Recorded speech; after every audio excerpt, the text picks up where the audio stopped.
అసలు 100% అవినాష్ గారు గెలుస్తారు. లక్ష్మీవారం హైదరాబాద్ వెళ్తే సోమవారం వస్తారు. వాళ్ళు 2014 నుంచి 2019 వరకు వాళ్ళు ఏం చేయలే. వాళ్ళ మేనిఫెస్టో కూడా బుట్టదాకలే. తర్వాత జగన్ గారు వచ్చిన తర్వాత అన్ని చేసాడు. పాదయాత్రలో చెప్పి నేను ఈ చేస్తానంటేనే 151 సీట్లు ఇచ్చారు. ఎప్పుడన్నా తుఫాన్లు గిఫాన్లు వచ్చి చేసినా కానీ కనీసం పులిహార పట్టాలు కూడా ఇవ్వలే మాకు. ఎవరో ఇప్పుడు గద్దె రామ్మోహన్. ఇప్పుడు అవినాష్ గారు వచ్చిన తర్వాత పూర్తయింది. ఇది ఆ పక్కదే మొత్తం 2 బస్ స్టాండ్ వరకే. ఇక్కడ రామలింగ కట్ట దగ్గర నుంచి ఇక్కడ నుంచి బస్ స్టాండ్ వరకే పూర్తి చేసింది ఈయనే. మామూలుగా వైసీపీ వస్తే బాగుంటుందమ్మా. జగన్ గారు వస్తేనే అసలు కరెక్ట్. ఇప్పుడు అవినాష్ గారు నిలబడ్డారు. దేవినేని అవినాష్ గారు. ఆయనకి రాజకీయ అనుభవం లేదు, ఇదే మొదటిసారి. ఆయన ఓడిపోతాడని చెప్పి గద్దె రామ్మోహన్ గారు అంటున్నారు. ఆయనే ఓడిపోతాడు. ఆయనకు అనుభవం లేకపోయినా అవినాష్ రెడ్డి గారు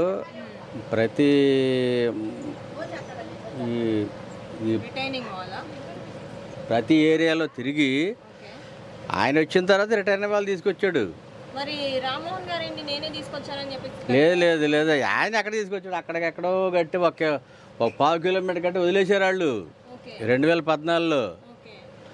అది పూర్తి చేసింది ఎవరు బాబాయ్? మరి ఇప్పుడు అవినాష్ గారు వచ్చిన తర్వాత పూర్తయింది. ఇది ఆ పక్కదే మొత్తం 2 బస్ స్టాండ్ వరకే. ఇక్కడ రామలింగ కట్ట దగ్గర నుంచి ఇక్కడ నుంచి బస్ స్టాండ్ వరకే పూర్తి చేసింది ఈయనే.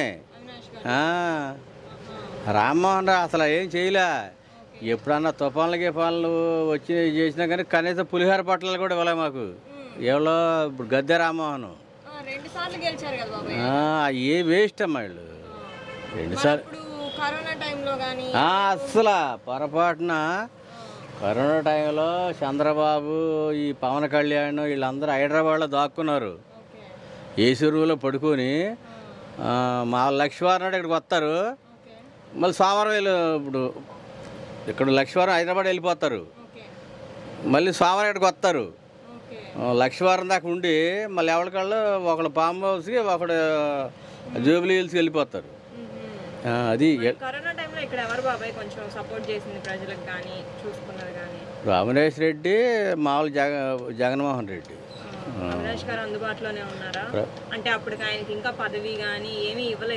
ఇవ్వలేదు. అయినా కానీ మామూలుగా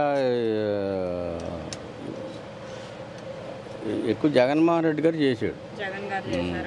అప్పుడు పదవి రాలేదు కాబట్టి అవినాష్ గారికి వచ్చిన దగ్గర నుంచి ఆయన బాగానే చేశాడు. ఉంటున్నారు. అన్నీ చేశారు. ఎలా అనిపిస్తుంది మరి మీకు? మీరు వెళ్తే రిసీవ్ చేసుకోవడం కానీ మన దేనికి మనం ఏం కావాలన్నా కానీ ఆయన స్పందించి మన ఇళ్ళ దగ్గరకు వచ్చి అన్నీ చేస్తాడు ఆయన అవినాష్ గారు. లేదు అనుభవం అనేది ఇప్పుడు పనులు చేస్తాను. అనుభవం ఎందుకు? అది చేయాలని కూడా చేస్తారు. ఇప్పుడు అనుభవం వాళ్ళు కూడా ఇప్పుడు పనులు చేయరు కదా.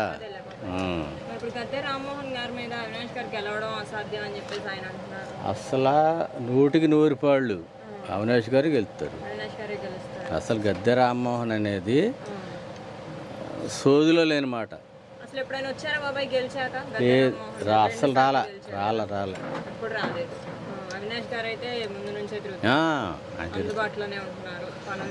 అన్నీ చేస్తున్నారు. అసలు ఈసారి అవినాష్ గారు ఇప్పుడు కాదు ఇంకా 3 సార్లు అవినాష్ గారు వస్తాడు. 2024, 2029, 2034, 2039 కూడా అవినాష్ గారే ఉంటాడు. అట్టగా జగన్ గారు కూడా 2044 వరకు ఉంటాడు.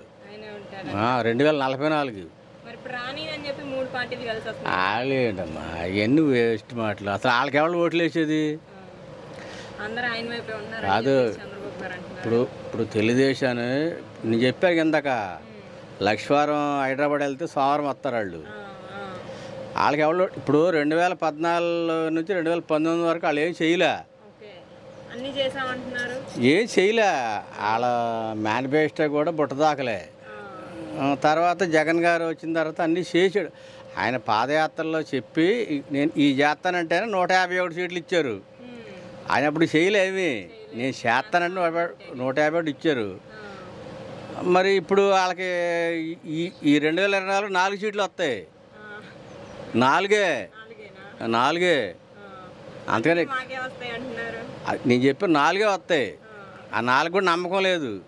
అనుకోలేదంట. పవన్ కళ్యాణ్ పవన్ కళ్యాణ్ 11 సీట్లకే, ఇప్పుడు మామూలుగా 27 సీట్లకి పోటీ చేశాడు కదా, దానిలో 10 మంది ఈ పారాషూట్ దిగారు తెలుగుదేశం వాళ్ళు దీనిలోకి. ఓకే ఆయన 11 సీట్లలో ఆయన సీటే నమ్మకం లేదు పిఠాపురం. ఓకే. ఆ 10 సీట్లో గెలుస్తలేడు, వాళ్ళకి తెలియదు ఈ ఎఫెక్ట్ ఏ ఉండదంటారా ఈ పొత్తుల వల్ల? అస్సలు. ఇప్పుడు బీజేపీకి 10 సీట్లు వాళ్ళు గెలవరు, అది ఎలా? జనసేన గెలవదు, చంద్రబాబు 144 సీట్లు పోయి ఈడు గెలవడు. ఆ 144 లాస్ట్ 4 వస్తాయి. నాలుగే. అంతే. నెక్స్ట్ అయితే జగన్ గారే సీఎం అంటారు. అస్సలు నేను చెప్పా 2044 వరకే జగన్ గారే. జగన్ గారు కొట్టేట ఎవడు సరిపోడేక. ఓకే బాబాయ్, థ్యాంక్ యూ. ఓకే.